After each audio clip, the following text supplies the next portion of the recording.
All right, go ahead, Keegan. All right, let's hope for no tech problems today. Because today, Travis Kraus is an associate professor of practice in the School of Planning and Public Affairs and the director of the Iowa Initiative for Sustainable Communities. Travis joined IISC in August 2016, manages its day-to-day operations, and works with community partners and the University of Iowa faculty, staff, and students to facilitate engaged learning projects that promote economic development, social justice, and sustainability.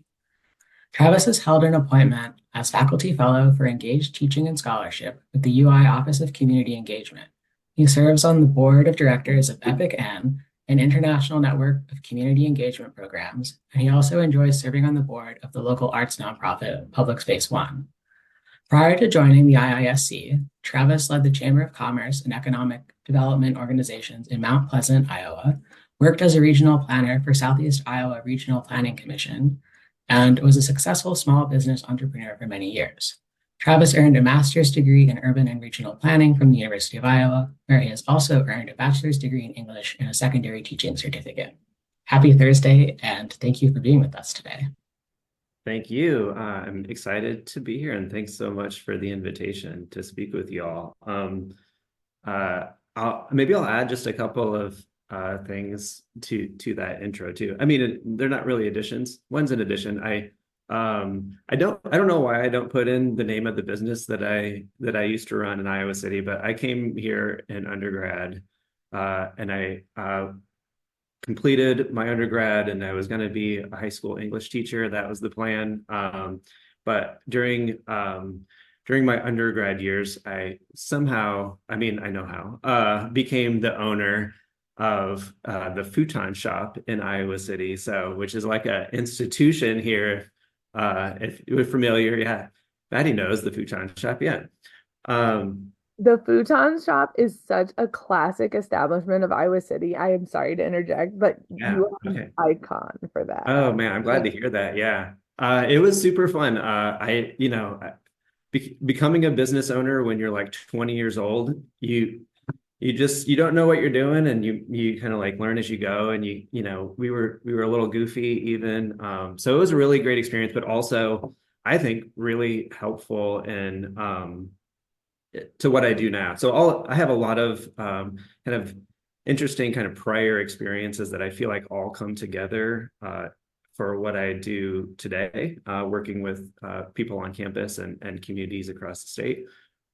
So yeah, I took it over. I ran it for 17 years, and then I decided I was just interested in like, for personal development reasons, going back to school. I just knew I wanted to do that.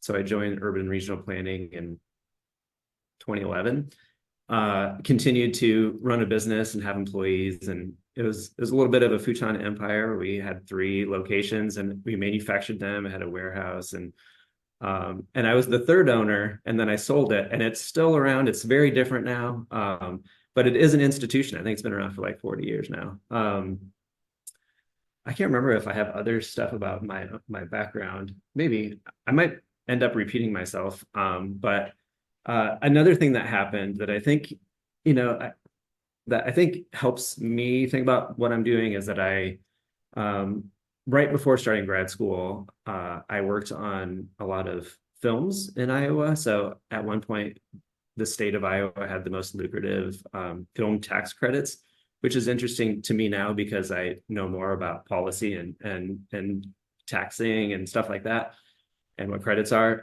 because of my role at the university, and ended up doing that for like 2 years, working on like large movie sets, 80 people, like multi-million-dollar budget stuff in Iowa.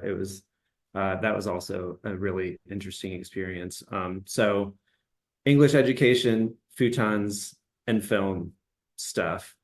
That was like what I was doing.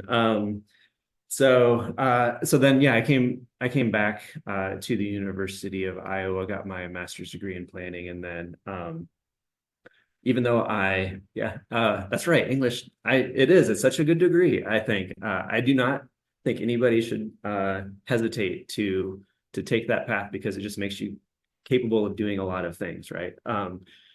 And yeah, I really do think that all of those experiences kind of like help me be creative and understand kind of like the world of community stuff, but also like I'm in the academic world a little bit. So yeah, I really value those experiences and those phases of my life. So and they feel like phases. It feels like just things completely reimagining what I do and who I am every few years, right? So I'm gonna go ahead and jump into sharing my screen here. Screen two, okay. You mentioned that you have closed captioning. I also have closed captioning. I got a letter of accommodation from a student that has hearing impairments, and so I I did not know that you could just click a button on PowerPoint and this happens. And I've never unclicked it. Is it so? Hopefully, it's not annoying to people or duplicating what already exists, but it's just there. And I don't think I should take the time to go into the options and figure out how to unclick it now. Okay, so that's all right. So I'm going to share with you information about our program, examples of the work that we do. I would love to be interrupted at any point because, as I was telling Maddie and Keegan, me talking for an hour seems I don't know, it's like not like my favorite way to present, but also I don't want to bore you either. So feel free to jump in. I will be pleased if that happens, and if you don't want to, that's okay too. So this slide here shows both kind of like the general idea of what we do with IISC, connecting Iowa communities with University of Iowa to advance shared goals. I'm going to talk about that. Let's see, how do oh, I see there's chats coming in. I'm going to move this chat box over to another thing so I can see that. Okay, cool. Yeah. Advance. Okay. So this is kind of my agenda for the talk today. This came at a really good time because I gave a very similar talk and had these slides mostly ready to go. I spoke to the Iowa Rural Development Council. So those are a lot of state leaders and community leaders across the state, mostly rural, of course, right? It's Iowa Rural Development Council. So I was invited to that because they're interested in ways that they as community leaders can connect with the University of Iowa. And I was pleased to learn that it was actually like the highest attended Zoominar as well that they've had. So I think it just demonstrates that that people see the University of Iowa as a really great resource, and that there are a lot of talented people here that can help them meet their needs. And maybe also reflects that things are getting harder for communities as well, like budgets are getting tighter. There's a lot of things that we could talk about around that, but partnerships are increasingly important to advance sustainability, to advance community goals, and we're here to help communities accomplish those things. I'm going to share a little bit about the School of Planning and Public Affairs, engagement broadly. We're not the only program that does engagement, of course. University is huge, and I wouldn't even be able to tell you all of the other ways that it happens. And then I'm going to just kind of share with you like how this program works, and then leave time for Q&A. I'm also going to just be talking about projects that are fun, and maybe because we have so much time together, I'll share even more that are not on these slides. So you're going to see pictures, and I'm going to get through the content of the slides, and then I'm going to tell you about the pictures. This one is a photo from our community visit to Dubuque.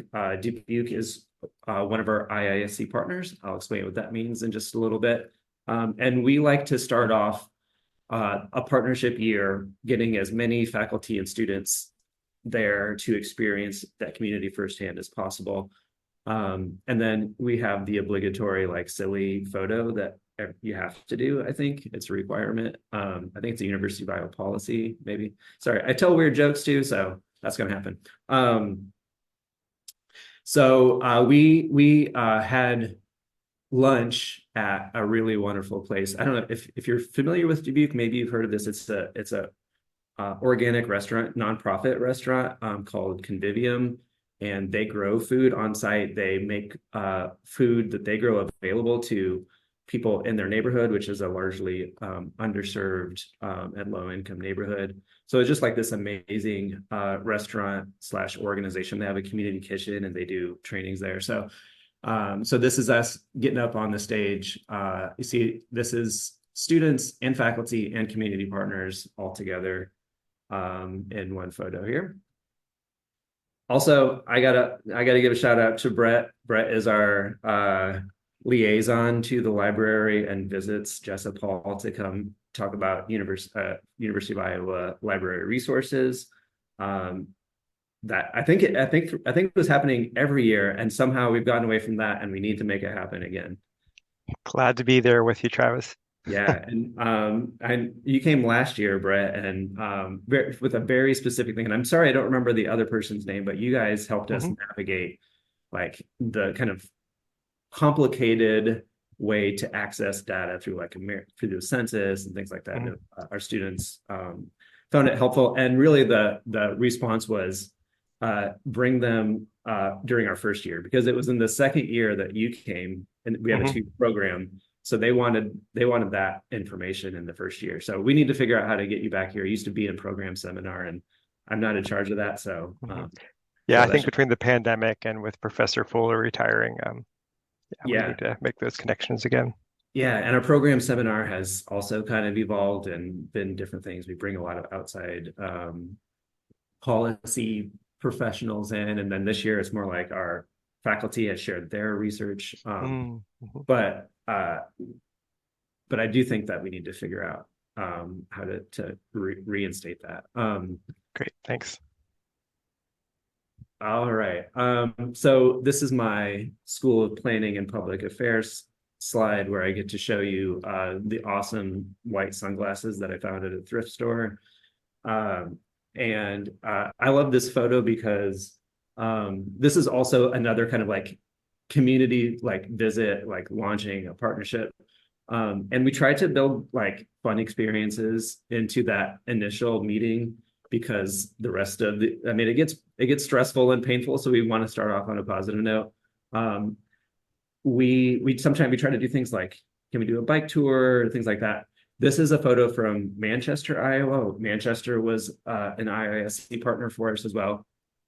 And I feel like it's a rare opportunity to have a city manager lead a kayak tour. So we kayaked on the Maquoketa River through Manchester, and the city manager was kind enough to take time out of his busy schedule to join us on that. And then the other thing that I like to share about this particular photo, there's 2 students that were in this group that are not in the picture. So this is a 5-person capstone project in our department. They were all urban and regional planning students, so they spent 2 semesters doing a project on behalf of the city of Manchester. And interestingly, there were, of the 5 students, they were all from 5 continents, and I thought that was really interesting. And I don't think we've ever experienced something quite like that in the past either. So, all right, so part of my role is associate professor of practice in the School of Planning and Public Affairs. We are in Jessup Hall for now. Supposedly, we're moving over to the art building at some point when the graduate college moves over there, and graduate programs. We're in the graduate college. You may, that name, School of Planning and Public Affairs, maybe you do know that is a program, an academic unit on campus. Or maybe it's familiar because it used to be called something different. It used to be the School of Urban and Regional Planning, and we've added a second graduate degree. It's the Masters of Public Affairs, and so therefore in 2020 we changed our name to reflect the fact that we have 2 degree programs now. So we are now the School of Planning and Public Affairs. we like to say that the work that happens in planning and public policy and nonprofit management is helping students work toward careers that change the world. When I first joined the program myself, so I'm an associate professor of practice. I got my master's degree here and then worked. And so professor of practice means that apparently I have the like experience that I can convey to students. So I don't have a PhD and I don't have a research responsibility, but I do have professional experience doing the work that our students will end up doing as well. But when I first joined the program, I didn't even really quite understand what planning was. I was interested in film school, and my wife was like, I don't know if you should do that. And then she helped me decide on this one. When I first explored that, there's a couple of things. John Fuller, I met at a Hy-Vee wine tasting. And I was like, this is a super fascinating person. I don't know if anybody else knows who John Fuller is, but I just had this amazing, I sat with his wife, and then like a week later, as I was considering this program, I set up a meeting, and it was with John Fuller, and I was like, well, this is interesting. And we had an admissions person working in our department at the time that was just very enthusiastic about the department and the programs that we offer, because she says that it just attracts people that want to make a positive difference in the world. And that has also been my experience. So the way to kind of sum up what we do is thinking about the public good. So it's kind of like public service, as opposed to, I don't know, just going into like private work and making lots and lots of money. We don't promise that to any of our students. There is private work in planning and policy, of course. But really it's kind of focused on like, how do we make our society, make improvements in society and work toward public good. There's a list of the types of things that students would learn in our program, the public policy all the way through community and economic development. We've also now added additional opportunities for students to connect with us. So we have a minor in public policy for undergraduate students. We have a minor in urban studies, and we have an online transportation certificate that has attracted people from all over the country. So that is completely online, which means, the people that can't be here in person on campus can now join our program in this way as well. We're very pleased that we just climbed up in the rankings for the urban and regional planning degree. So we're now at number 16 in the country for our program. Hopefully we will have a high ranking when we earn accreditation for the public affairs degree. That process is underway, and the earliest that you can get it is 5 years after having started a program. So in 2025, we expect that we'll earn accreditation for that degree as well. Oh yeah, that's kayaking in Manchester. So I want to acknowledge that that there is a lot of energy and thought around doing community engagement. And if you're familiar with the University of Iowa's current strategic plan, you'll see community engagement and societal impact kind of mentioned almost across every category. We also think about high impact student experiences. So that's a little bit more broad. That could be like an internship or study abroad, but community engagement is considered to be a high impact student experience as well. And so I'm happy to see that. And I don't know exactly how things are changing. I know that we're in year 2 of implementing the strategic plan, and year 1 was kind of about setting metrics and strategies. And I think year 2 is more of the implementation of those things.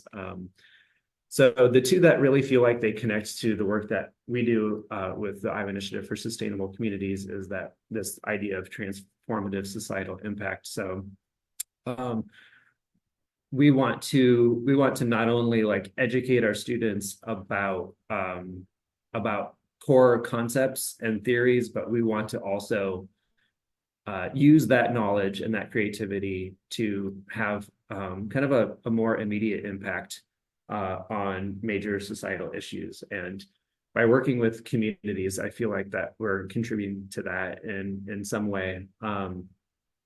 So that one feels very connected to the work that we do. And then excellence in teaching and learning. I think there's a lot of research and in our own kind of surveying of students, this unique learning opportunity to go learn while doing, to apply the skills and the knowledge that you have in a real world way does enhance the way that students engage with content, engage with their majors, get to know their faculty, actually get to understand more about the way that that communities operate in the state of Iowa, the needs that are there.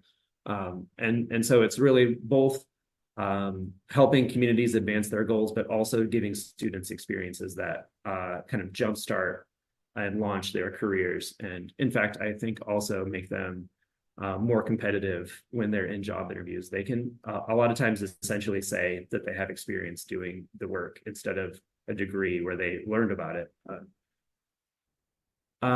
We also do have, since we're in the graduate college, we do work with units all over campus. So it feels like we are a campus-wide program, but housed in a specific college. We do have a hub as well. It's the Office of Community Engagement. And I, as mentioned in the introduction, I had a year appointment there as a faculty fellow for community engaged learning and research. And when I first came back to the University of Iowa in 2016, I actually IISC and my position was in this office. At that time, it was called the Office of Community Engagement. And things changed, funding changed, and we had to figure out how to navigate all of those things, which meant IISC moved. And I might talk a little bit more about that transition as well. So the Office of Community Engagement is, the executive director is Nick Benson, and that might be a good person, and that team might be good people to invite to a future talk as well. But what I think is different about what happens in the Office of Community Engagement and what we do and maybe some other programs is that the Office of Community Engagement really is not working directly with communities. They're trying to cultivate a culture of community engagement and train faculty members to do this type of work. So it's definitely feels more internally focused so that we can develop resources and help people acquire the skills and knowledge to do this work well. Whereas IISC is, if a community wants to collaborate on something, it's very likely that I will receive that message. So I would say IISC is probably more kind of externally facing than the Office of Community Engagement, but we work really closely together. So I talked a little bit about some of these benefits as well, the enhanced learning and the professional skills. The other thing that as we survey students about the experiences that they really actually value, that it feels like the work that they're doing is meaningful. And when we identify and recruit partners and set up projects, we try to ensure that they aren't just about student learning, that they actually are projects that reflect needs and opportunities in that community. So ideally, we're always connecting meaningful projects with the courses that include community engaged learning. And when that is true and successful, then students really do feel like their work matters a lot, and that's been what we've been hearing from students as we do surveys as well. So for partners, they get, as I mentioned earlier, like the work of being a community leader is increasingly difficult. I think state legislation has, especially for cities, state legislation has changed the equation of how they think about budgeting for services, and that would get into the weeds too much probably if I started talking through that.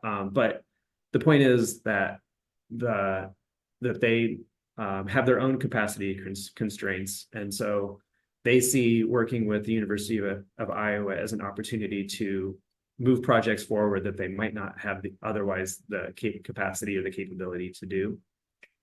The other thing that I think is true, having worked in on the community side, is that sometimes your worldview gets really narrow, and you hear things like, "We've tried that before," or the status quo, and like of course like the siloization of things that happen. So working with faculty and students, I think, introduces opportunities for creativity and innovation that might not be otherwise like politically feasible or administratively feasible.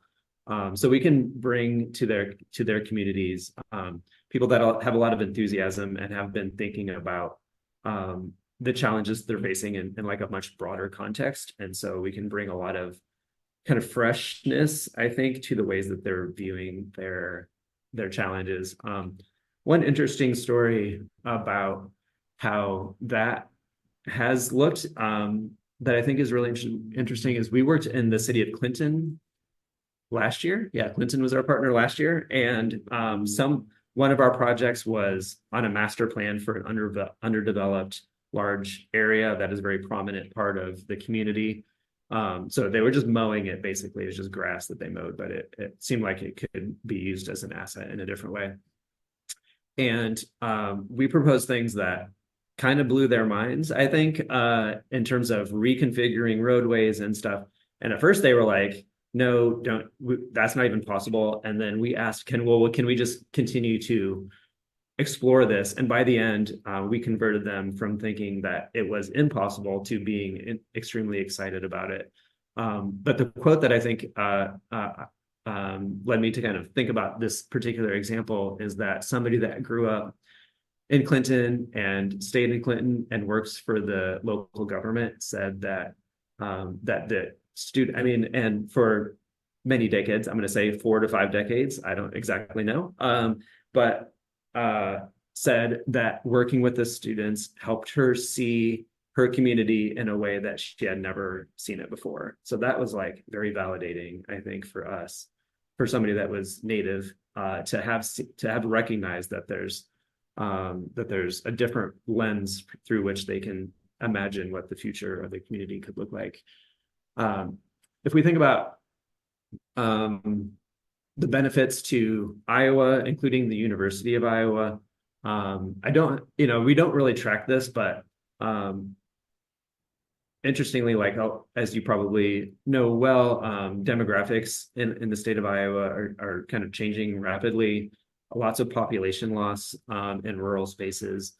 And so whereas economic development used to kind of be about how do we attract large companies to our town, that has kind of completely been upended to think about how do we, and companies definitely go where talent exists. So the idea now has been more about how do we attract and maintain a talented workforce.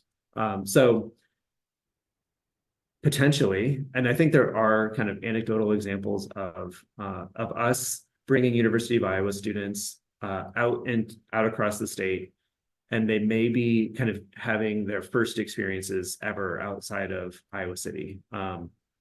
That's also true in Iowa City. Sometimes they don't even leave campus, and when we have partnerships that are across town, they didn't even know that part of town existed. So they certainly, if that's true, then they certainly didn't know that what was going on in the rest of Iowa as well. And invariably, we will finish a partnership and the community partners will try to recruit some of the students for jobs. And that does happen sometimes. So when we think about the future of Iowa and kind of continuing to to be a place where people want to be, where companies want to be.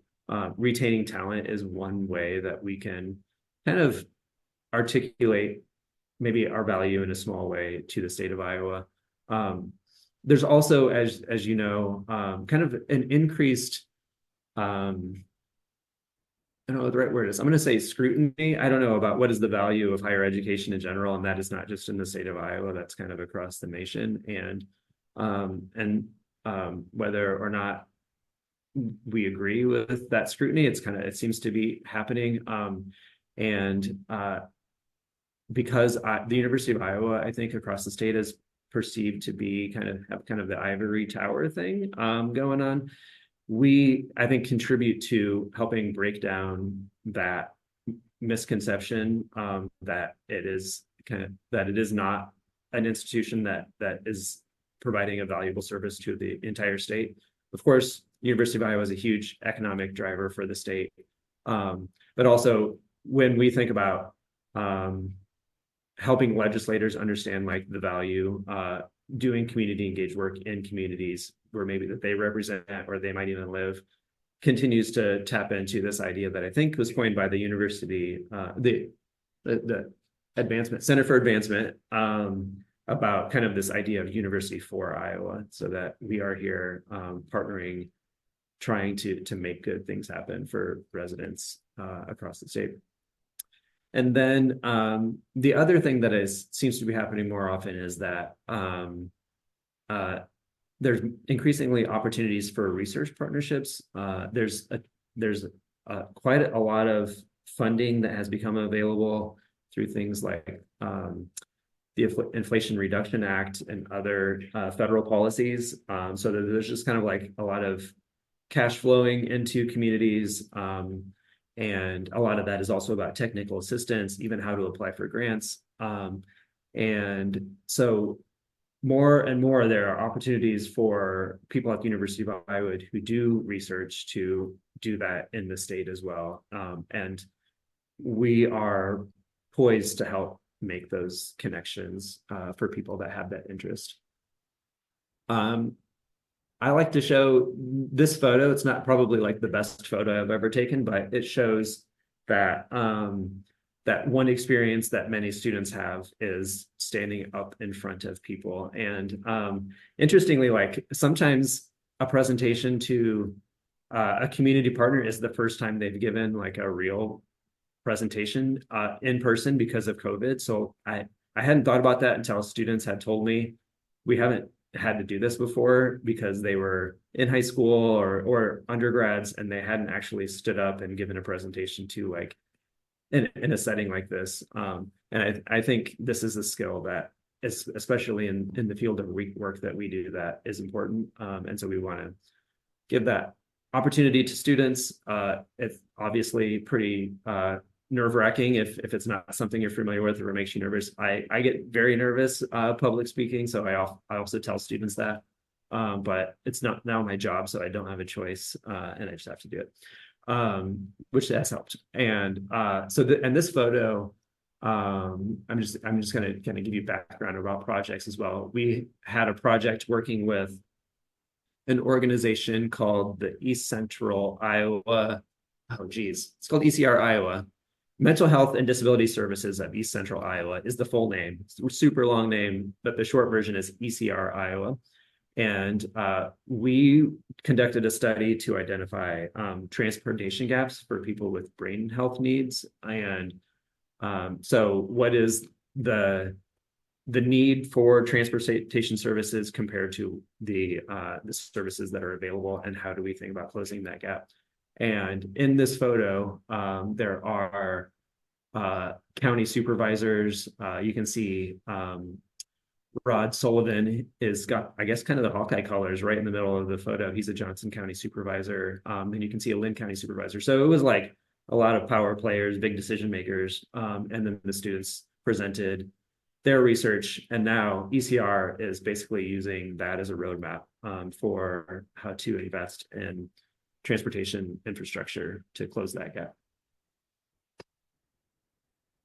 Okay, feel free to interrupt me anytime. A reminder.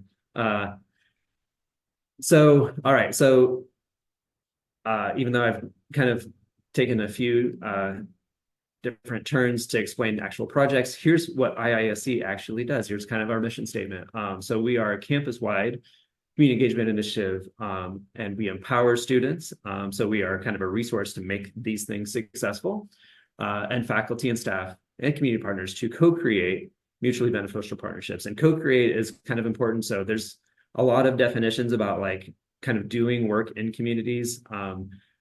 I would like to make a distinction between community engagement and service learning. So service, and the way that we think about it is maybe going to the crisis center or the food bank and volunteering for an afternoon, whereas community engaged collaborations are true collaborations where the partners and the faculty and the students are working together and meeting regularly to build and develop the idea. It's student-led for sure, I would say, in most cases, but we do it in consultation with partners. So we don't disappear for 16 weeks and say, here's what we came up with. It's a process that involves all the stakeholders along the way. And then of course, I talked about the public good. So vibrant, sustainable, and equitable futures. The word sustainable in the title of our program, I think, does sometimes confuse people because that word is often perceived to be about environmental sustainability. That's super important to us, of course, but we think about all pillars of sustainability, which includes not only environmental, but also social equity and economic sustainability. So when we think about things that serve the public good, but also serve the planet good, that's kind of bringing all of these pieces together. So it's not just about environmental sustainability. Sustainability is also a word that not everybody loves, so we have to kind of like navigate what that looks like as well. It brings up ideas of world takeover or weird agendas or something like that in people's minds. And I don't really want to shy away from that at all, because it's really important that we think about sustainability and resilience. So it's still in our name. A little background about the history is formed in 2009. Of course, community engagement has been happening for much, much longer than that. But the IISC itself was formed in 2009. The founder is Chuck Connerly, who recently retired as director and professor in the School of Planning and Public Affairs, I would say two or 3 years ago. So Chuck Connerly launched IISC, and really the idea came out of something that former President Sally Mason said on Earth Day around that same time, that it's communicated that the University of Iowa has a responsibility to advance sustainability. And so that idea felt like a charge to like put something into action, and Chuck Connerly helped develop IISC, which is kind of simultaneously with a program in Oregon, is a model where we focus a lot of energy and resources into a single community over the course of a defined period of time. And so that model gets tweaked a lot, but really now this model has expanded. It's international now. My introduction also mentioned that we're part of an organization called EPIC-N, and EPIC-N is a collection of programs that are like IISC across the country and on other continents. And the University of Iowa and the University of Oregon kind of together started both of these things, and still IISC is perceived to be a model that others replicate. We've been contacted by other universities to help them launch similar programs. It did start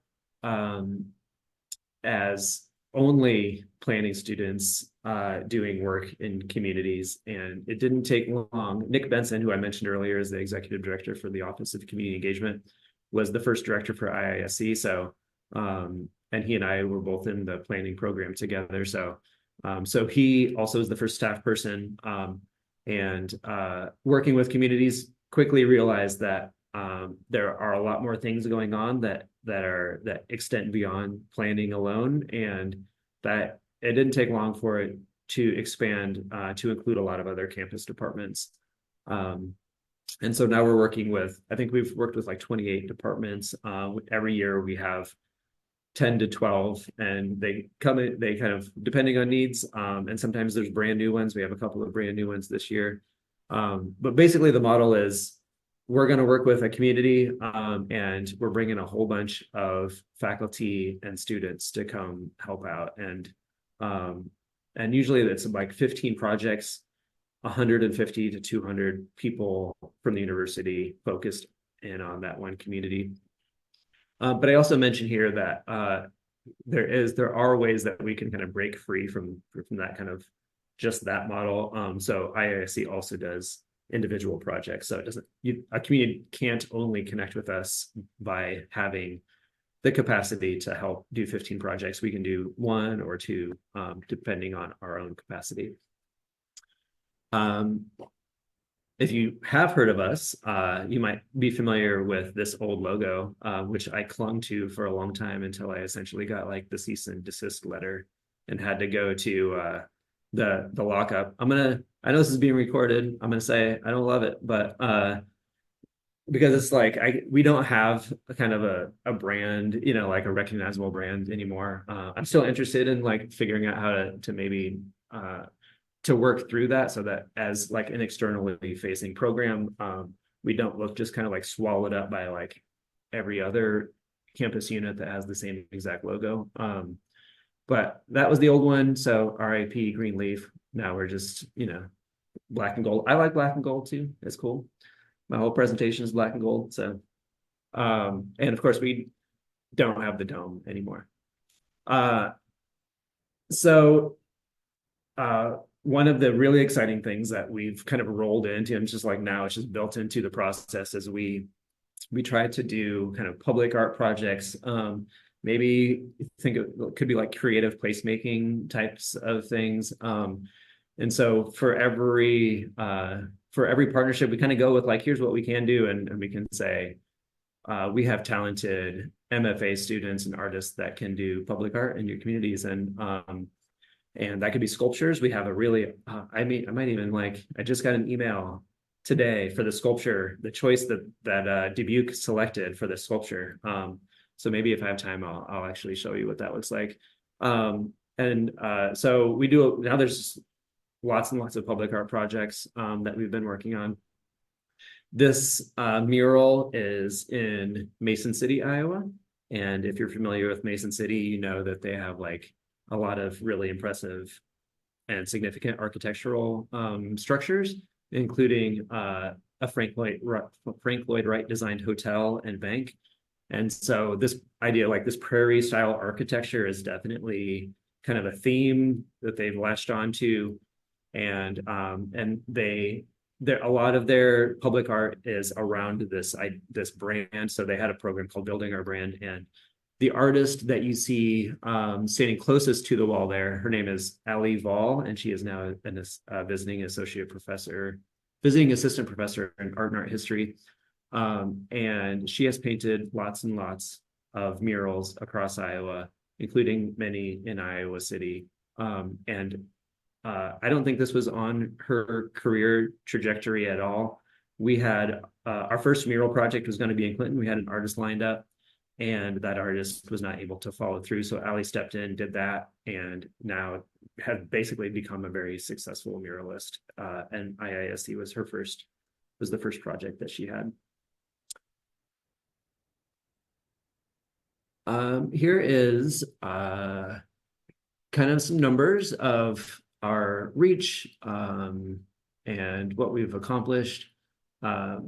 So when I've mentioned that we've had full partnerships, which is generally like we're doing a bunch of stuff and it's like 15-ish projects, it could be up to 20 even. We have tried to make sure that we're distributing that across the state of Iowa. So the stars reflect those what we would call kind of consider a full partnership. And we have worked with Sioux City all the way on the other side of the state. So we've gone far away. As you can see, like we hear more from communities that are kind of closer to the University of Iowa. It's not that we're picking them more often. It's just that that's where our kind of the responses come in when we seek interested communities. But we have worked all across the state, and then when we add in the like standalone projects, then we even have greater kind of reach in different areas, and those are the dots. So 24 campus departments have been involved. I think I have a slide that shares a little bit more about that. And then I definitely believe we underestimate the amount of hours that are contributed to each partnership, but we just feel very confident in the 10,000 hours of work by students and faculty that go into a partnership. I would think we're probably close to even like double that, but it's still an impressive number. Like they're still learning, so it doesn't always mean that there's like there's a lot of kind of like getting up to speed and learning about the topics that's built into that too. But it is a lot of energy that is focused specifically on those communities. About 200 students each year. And since 2009, we've done 378 projects. So we're approaching like the 400 project mark each year. We're doing about 40 projects now. So it's a ton, it's a lot. And I did have a number, I calculated a number. I think I've been involved. I've helped identify and coordinate, I think something like 260 of them since I started in 2016. Oh yeah, and then the other thing that's really cool, and I know the library actually does a lot of this for us too, but we do post, for the most part, there are exceptions, what we call final deliverables. Well, the things that are produced in these projects go on to the IISC website, so they kind of live there forever. So even my project that I worked on as a grad student is there. And so that's a really valuable resource, and I know a lot of people go back to that, and we even tell communities that that ask us questions about certain things that we can direct them to examples of us having worked on similar projects in the past. Faculty members that have been working with IISC, I think, use the links that kind of are about their specific to their programs. They use those a lot. And then, but I also know that the library publishes a lot of the reports from SPPA, and I'm sure you're doing this all over campus. And I get emails once a month telling me about how many people opened and accessed all of the ones that have my name attached to them. So that's actually a really valuable service that we appreciate a lot. And actually, when other people get those emails, they also tell me that they got the email. What is that called, Brett? The research portal kind of thing that you guys have? Yeah, Iowa Research Online. Yeah, Iowa Research Online. Yeah, so so they're on IISC, so we have some redundancy for a lot of these projects. That means they'll show up in InfoHawk too. So if students are researching projects, they'll get to see them. Yeah, and they even have like a DOI number attached to them, right? Yep. Yeah, so that's great, because I mean, we don't have that, and I've been able to use that for certain grant applications. So we appreciate that. Here is all the places that have been kind of these full IISC partners.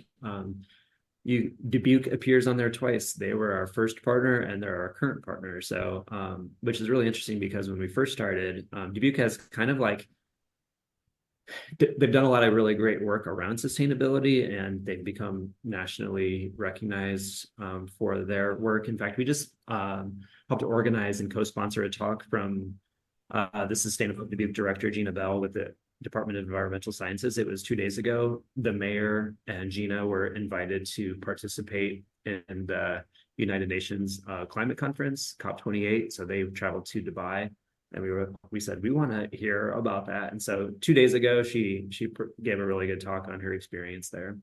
On the slide, you'll see that many cities are commonly our partners, but we also have worked with counties, and we've also worked with regions. So one interesting one that's on there that's a regional partnership is the Maquoketa River Watershed Management Authority. And that one was a lot of fun because they have a very specific charge, which is about flood mitigation and improving water quality. And so lots of science involved in that. But because we kind of come to them with a lot of opportunities, we were able to do things that I don't think would have been on their radar otherwise. So there was a really fantastic short kind of like film project that was done by a cinema art student that was really, really well done. And we had a mural about the watershed that was completed at a fish hatchery.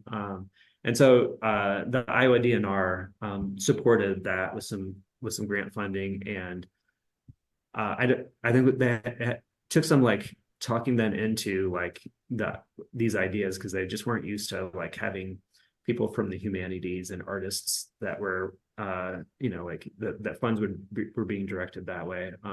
But that's really important because those kinds of specific things, like we have the technical solutions, we know how to fix water quality issues, but it's about modifying people's attitudes and behaviors to implement those changes, right? So that's where humanities has become a really valuable partner for us for things like that.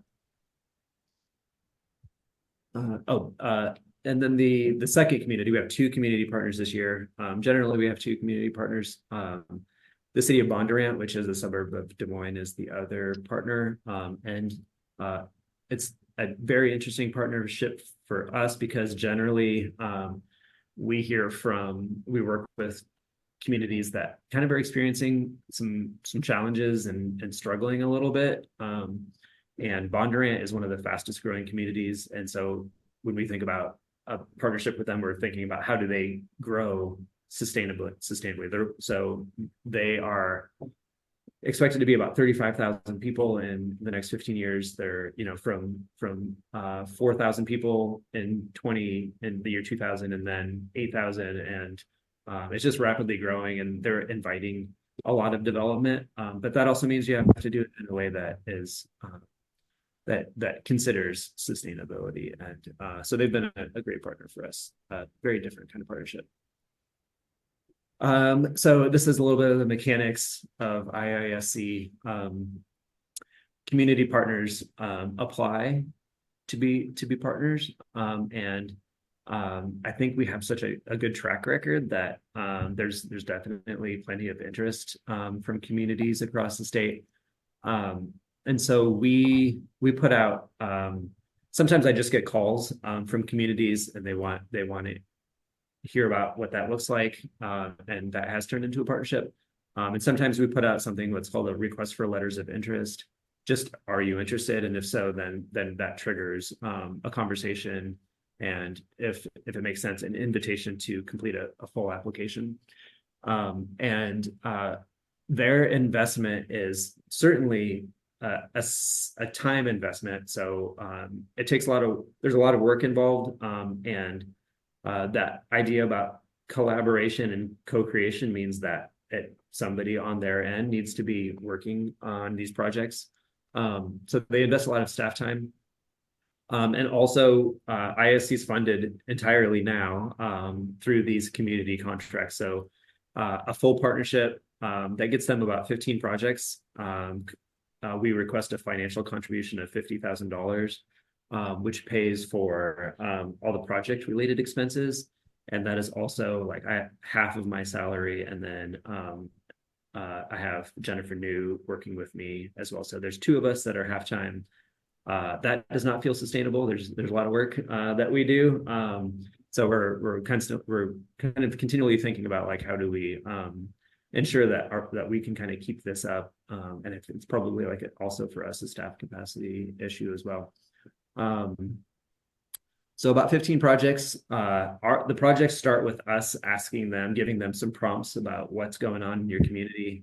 We do ask them to tell us other things that kind of help us understand if it's a good fit. We want to see strong community leadership. We want to see some commitment to principles of diversity and sustainability. Or at least want to understand how they process that. and anything that they've done around those things, because I feel like they're core values for what we do. So we want to make sure that there's opportunities there for us, and those align with student interests as well. And then once we hear from communities about the types of projects that they're looking for, then Jennifer and I we kind of sort those into what we think would be appropriate fits, and then we set up meetings with faculty members to see if they agree. And those faculty members, a lot of the people we work with are kind of now used to us bringing them ideas to consider. But we also seek out new faculty partners as well that might not have as much experience doing community engagement. We do communicate to them like what a typical partnership looks like, but it's all super flexible. And then on the community side, this graph is intended to show kind of this hub and spoke model. So on the community side, Gina Bell, who I mentioned earlier, is who we call the community coordinator. So she is the liaison with all of the other people that are in the community that are involved in working with students and faculty. And then we as IISC staff work closely with her, and then we wrangle all the faculty and students on our side. So we have kind of these two kind of like core kind of like managing the whole partnership people, and then we have a lot of other people that are involved, but maybe just with one project at a time. And on the community side, we would call those community project leads. So they might be the equivalent of the faculty advisor to a project. There's a community person who's working closely with students as well. I'm going to take a second. It's 11:29. Oh, I only have half an hour left. Did I talk for an hour already? Holy moly. Okay. That's our website. So I encourage you to go. It's iisc.uiowa.edu. I'm going to actually not do that. We do have a lot of community or campus collaborators here. So you can see these photos on our website, some of the faculty members that are involved. And I've mentioned Jennifer's name a bunch of times now. Jennifer New, I was very fortunate to be able to snatch her up as she was transitioning away from the Obermann Center. And so she's half-time, but she also has her own kind of, she's starting up her own business as well. But fortunate that we have somebody helping out. It was just me doing it for a long time, and that was getting pretty overwhelming. So now it's two of us who both technically are half-time doing it. And so if you see communication, if you see newsletters, Jennifer is responsible for that, and stories. She's a great writer. And so one of the things, I'm guessing there are people on the call who are hearing about our program for the first time, and it is because it's really hard to like communicate across campus who we are and what we do. And so she's been kind of trying to like tell that story. And it's been really wonderful to have that kind of assistance. But she's also working with communities really closely. She would have been here presenting with me today, but we had to divide and conquer. She joined a faculty member from journalism and mass communication and some students on a visit to Dubuque for a project today. So that's what she's doing. This is kind of what a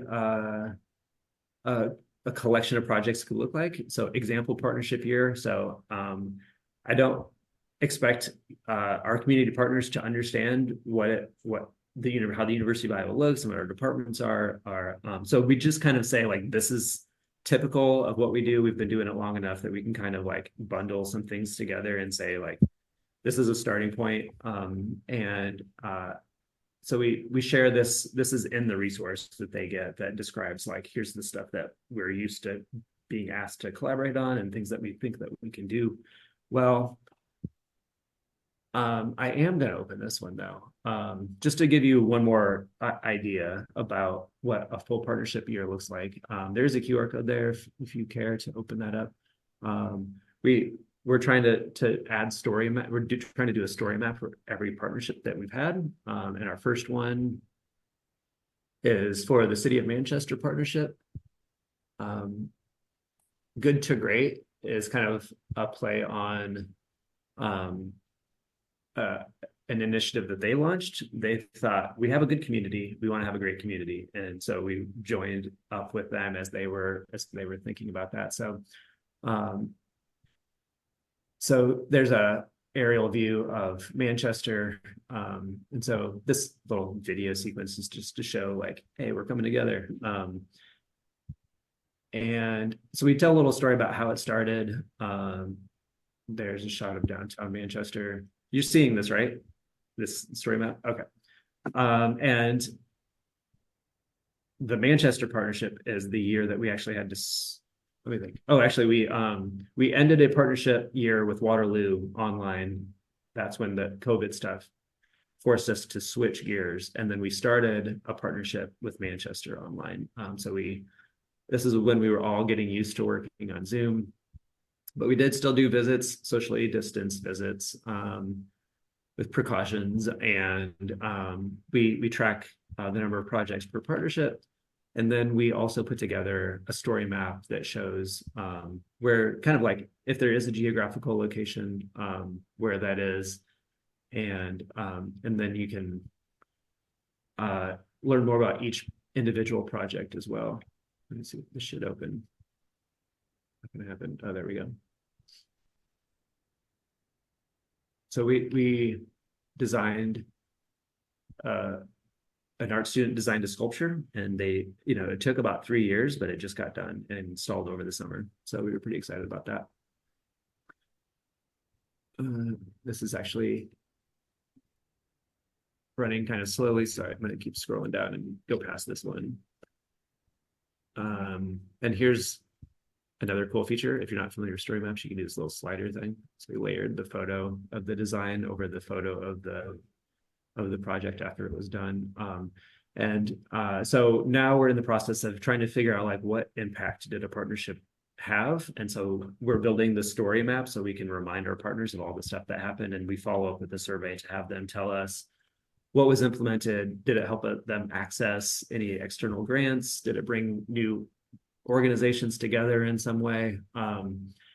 So that's kind of the purpose of the story map, but also they're just cool as well. And we have a lot of awesome quotes from people. There's the superintendent of the school that was there, parks director, and then a student quote as well. And interestingly, like, because of the Manchester partnership, they connected us to the Watershed Management Authority, and that turned into the next year. So thanks for humoring me as I show off that thing that I feel really good about. And I think this is I think my last slide. So I'm very interested. I feel like we're at the tip of the iceberg of what is possible around community engagement. We're really mostly limited by our own capacity constraints, I think. I mean, we have constraints in terms of, like, how many courses and students can actually we tap into.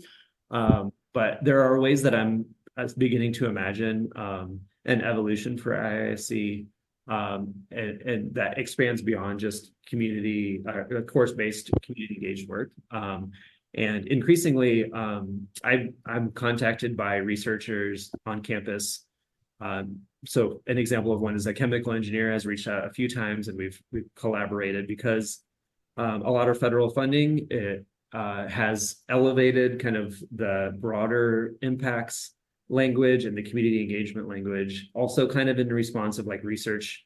We want to see tangible results, or like connect research to community needs. And because that has become more common, I've been hearing more from people that do science, but they don't do community engagement. And it seems like a really great opportunity for us to kind of expand on that. So if you know about things like that, feel free to direct people to me.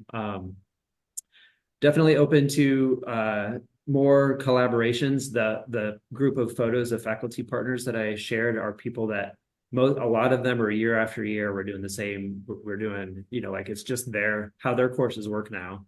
But we've started new things. One that's exciting this year is we're working with the Department of World Languages, and Dubuque had asked for some materials to be translated into Marshallese and Spanish because they have a large Marshallese community there. And that's been fascinating to kind of understand that like translation doesn't quite get you where you need to be. And the faculty and students in there have introduced me to the idea of linguistic justice, which means that people have equal access to opportunities that aren't limited by the languages they speak.